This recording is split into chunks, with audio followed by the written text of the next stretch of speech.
아침 출근길 지하철역 앞 스타벅스에는 여전히 줄이 길게 늘어서 있습니다. 하지만 줄에 서 있는 사람들의 표정은 예전처럼 여유롭지 않습니다. 오늘은 그냥 편의점 커피로 때울까? 그래도 회의 전에 카페인 한번 넣어야지.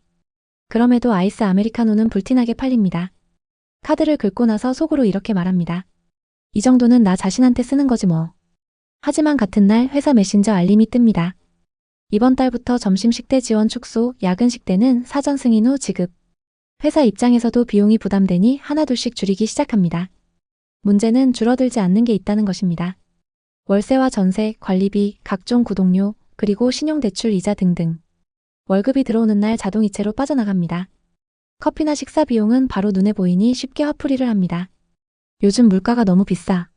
하지만 진짜 사람들을 압박하는 건 매달 말 통장에서 조용히 빠져나가는 고정비들입니다. 저녁 8시 원룸에 사는 20대 자취생 민지 씨는 배달 앱을 켰다가 다시 껐습니다. 이 돈이면 그냥 밥집 가서 먹고 오겠다. 집 근처 식당에 가서 메뉴판을 봅니다. 제육볶음 정식 12,000원, 미역국 정식 12,000원, 김치찌개 10,000원. 그래도 든든한 저녁 한 끼에 잠깐은 기분이 좋아집니다. 하지만 집에 돌아와 택배 박스를 정리하다가 책상 위에 놓인 월세 고지서를 보는 순간 다시 현실로 돌아옵니다. 보증금 1,000만 원에 월세 90만 원.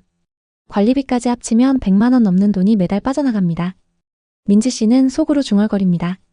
냉면이 비싼 게 문제가 아니었네. 내 월급은 그대로인데 월세가 계속 오르는 게 문제야. 비슷한 시간 신도시의 전세 아파트에 사는 30대 신혼부부도 비슷한 감정을 느낍니다. 전세 계약 만기를 앞두고 부동산에서 연락이 옵니다. 요즘 2단지 전세가 많이 올라서요. 보증금 5억이었던 거 이번엔 5억 5천은 보셔야 할 것 같습니다. 부부는 둘이 앉아 고민에 빠집니다. 이 정도면 차라리 아파트를 사는 게 낫지 않나? 하지만 매매가를 보고 곧바로 좌절하게 됩니다. 여기 10억 넘었어. 언제 이렇게 된 거야? 그렇게 둘은 말없이 술잔을 기울입니다. 우린 그냥 전세 살다 끝나겠다. 그 말 속에는 주거에 대한 포기와 체념이 섞여 있습니다. 물가가 오르고 집값이 부담되고 월급은 제자리일 때 사람들이 가장 먼저 떠올리는 탈출구는 하나입니다. 나도 투자해서 벌어야 하지 않을까? 주변에서 누군가는 말합니다.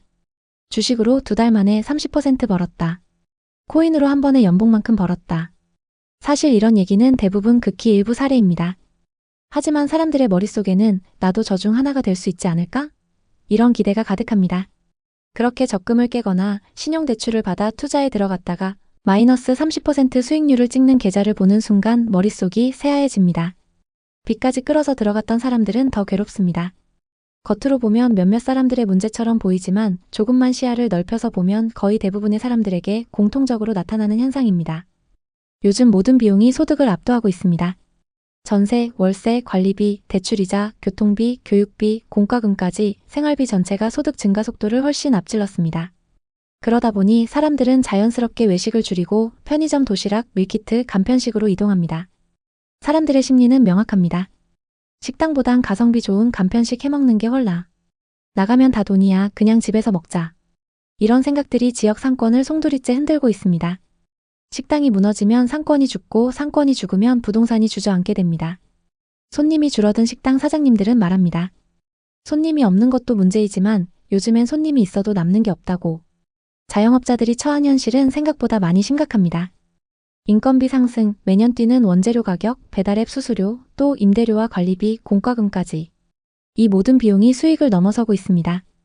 그러다 보니 작은 가게의 사장님들은 가격을 올리고 재료의 질을 낮추고 양을 줄일 수밖에 없습니다. 이러니 프랜차이즈 업체들과 경쟁이 될까요? 그 순간 소비자들은 등을 돌립니다. 그리고 한 식당이 문을 닫는 순간 이런 일이 벌어집니다. 식당 폐업, 유동인구 감소, 옆가게 매출 하락, 연쇄 폐업, 상권 공실 확대, 건물 가치 하락, 임대 수익 감소, 대출 연체, 급매 출현, 지역 부동산 시세 하락. 이런 일들이 연쇄적으로 일어납니다. 당연히 가장 먼저 피해를 보는 사람은 장사를 하는 사람들과 상가와 건물에 투자를 진행한 사람들입니다. 상가 하나면 연금 된다던데. 지금 그 상가들은 공실이 몇 년째 계속되고 이자 폭탄을 맞고 있습니다. 한국은 지난 5년 동안 상가 분양 붐이 있었습니다. 많은 사람들이 대출을 많이 받아서 상가를 샀습니다. 하지만 지금 많은 상가가 이렇게 변했습니다. 임차인이 없으니 월세도 없겠죠. 그러다 보니 관리비, 공과금, 대출이자만 매달 수백씩 나갑니다. 또 시세는 분양가보다 낮고 급매로 올려도 연락이 없죠. 특히 신도시 역세권 상가들은 더 심각합니다. 동탄역, 평택 고덕신도시, 검단신도시, 운정신도시, 일산 킨텍스 주변 등에서는 이미 마이너스 프리미엄 상가가 늘고 있습니다.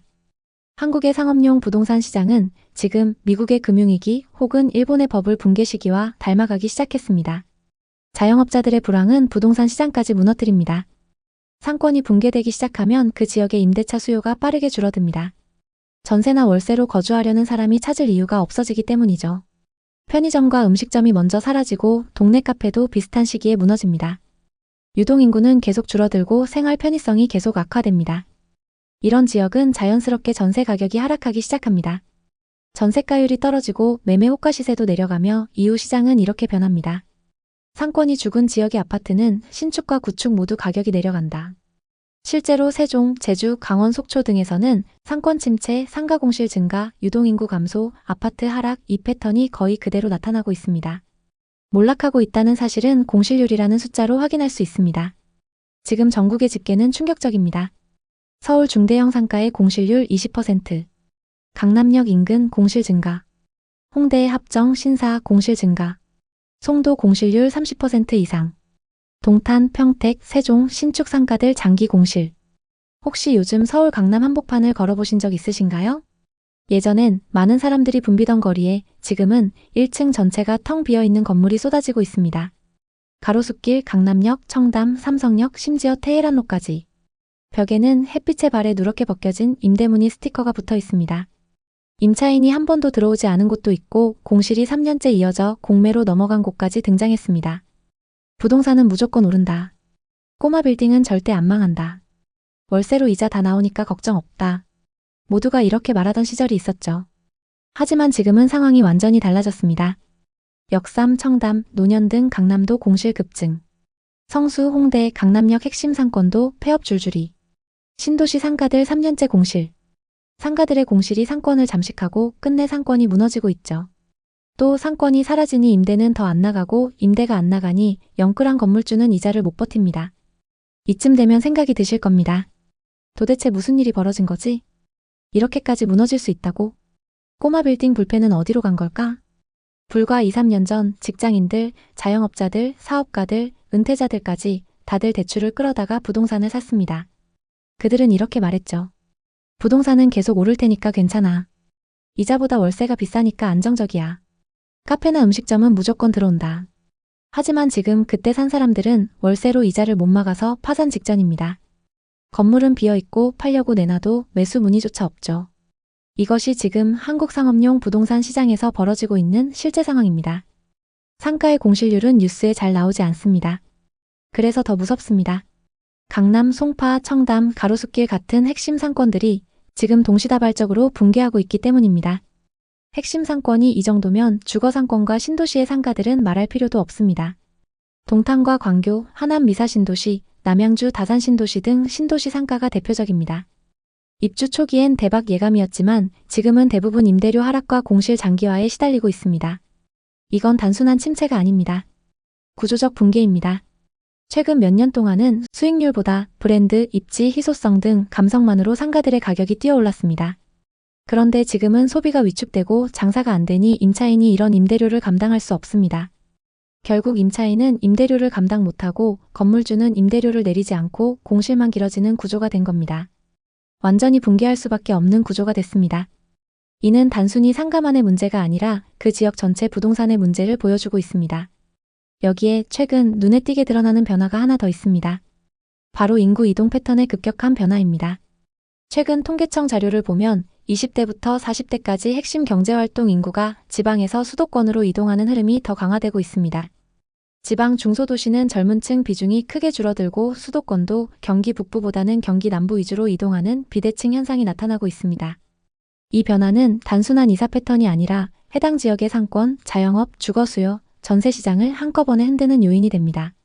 젊은 층이 줄어든 지역에서는 유동인구가 급감해 식당, 카페, 소매업이 먼저 타격을 받습니다.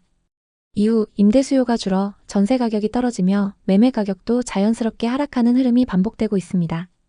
또 다른 문제는 신규 아파트 공급과 실제 수요의 괴리입니다. 많은 도시에서 입주 물량이 늘었지만 정작 들어와서 살 실거주 인구는 줄고 있습니다. 이 때문에 일부 지역에서는 입주 한 달 만에 수백 세대가 매물로 쏟아지는 현상이 나타나고 있습니다. 지금은 공급 과잉에 인구 유출, 상권 약화, 소득 감소, 대출 부담 증가가 동시에 작용하고 있습니다. 즉, 수요가 줄어드는 와중에 공급이 늘어난 지역이 급격히 늘고 있다는 게 핵심입니다. 여기에 금융권 건전성 문제도 심각해지고 있습니다. 은행들은 이미 고위험 대출군을 따로 분류해 관리하고 있고 비은행권의 연체율은 꾸준히 올라가고 있습니다. 특히 부동산 대출 관련 부실이 더 커지면서 지방 상권과 상업용 부동산이 흔들릴 때 금융권의 부담이 그대로 늘어나고 있습니다. 이 모든 흐름은 서로 연결되어 있습니다. 영업이 안 되는 상권, 공실 증가, 상가 가치 하락, 부실 증가, 금융권 불안 확대. 이런 구조가 여러 지역에서 동시에 진행 중입니다. 그리고 부동산 시장 전반에서도 실수요자의 행동 방식이 완전히 달라지고 있습니다. 예전에는 집 사서 버티면 오른다라는 기대가 있었지만 지금은 여러 리스크를 따져보고 천천히 움직이려는 수요가 증가하고 있습니다. 특히 젊은 세대는 대출 부담을 감당할 자신이 없다며 전월세를 더 선호하는 비율도 꾸준히 올라가고 있습니다. 이런 변화는 한국의 부동산을 이전과 전혀 다른 방식으로 움직이게 할 가능성이 높습니다. 하지만 지금의 불황은 위기이자 동시에 기회일 수 있습니다. 이제는 복합적으로 봐야 하는 시대입니다. 오늘도 끝까지 시청해주셔서 감사합니다. 오늘 내용이 도움되셨다면 구독, 좋아요 부탁드립니다.